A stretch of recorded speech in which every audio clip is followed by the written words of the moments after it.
اور جب ایک چھوٹے سے ووٹ پرچی کی ضرورت پڑ جائے تو یہ بڑے بڑے سیاستدان اور وڈیروں کو میں نے دیکھا ہے کس طرح گھروں میں اور ڈیرے پر لوگوں کے سامنے قرآن لے کر جاتے ہیں۔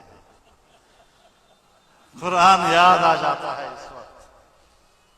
تو میرے دوستو، اگر ووٹ کے لیے قرآن لے جانا اور اس پر ووٹ حاصل کرنا حق بنتا ہے تو پھر تمہارا نہیں بنتا، پھر ان علماء کا اور جمعیت علماء کا بنتا ہے۔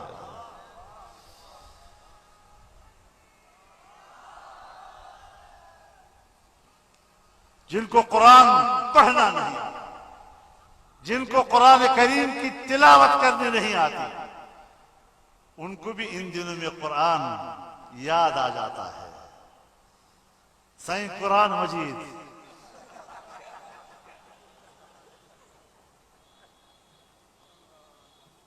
ساری زندگی سر پر پگڑی نہیں رکھی، جب الیکشن آتا ہے تو پبلک کے سامنے پگ کے ساتھ جاتے ہیں، سائیں پگ نو ووٹے ہو۔ او کم وقتو، تم نے آج پگڑی پہنی اور میری پوری زندگی پگڑی ہی پگڑی ہے، تو پھر حق میں رکھتا ہوں یا تم رکھتے ہو؟ پھر جاتے ہو جلسوں میں دامن بچھاتے ہو، دامن بچھا کے آیا ہوں، پنڑ آیا نا۔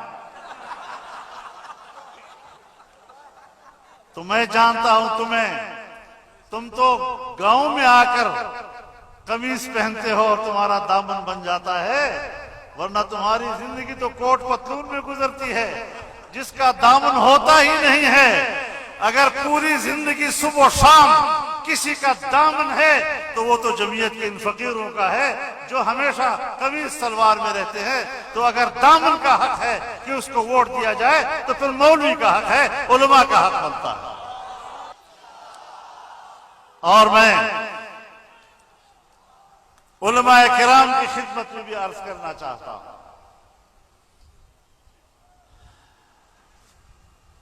الیکشن لڑنا ہے تو ظاہر ہے آپ ایک حکومتی نظام کی طرف جاتے ہیں۔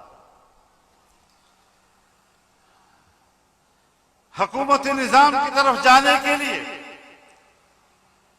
دو چیزوں کی ضرورت ہوتی ہے، ایک روحانی اور ایک مادی۔ جب آپ میدان سیاست میں اتریں تو پھر آپ کا عقیدہ ہونا چاہیے کہ میرا مقصد اعلاء کلمت اللہ ہے، اللہ کے کلمے کی سربلندی ہے۔ جب اندر سے یہ نیت ہو تو پھر اس کا مقصد یہ کہ آپ کی زندگی کا نصب العین اللہ کا دین ہوا، یہ روحانی مقصد۔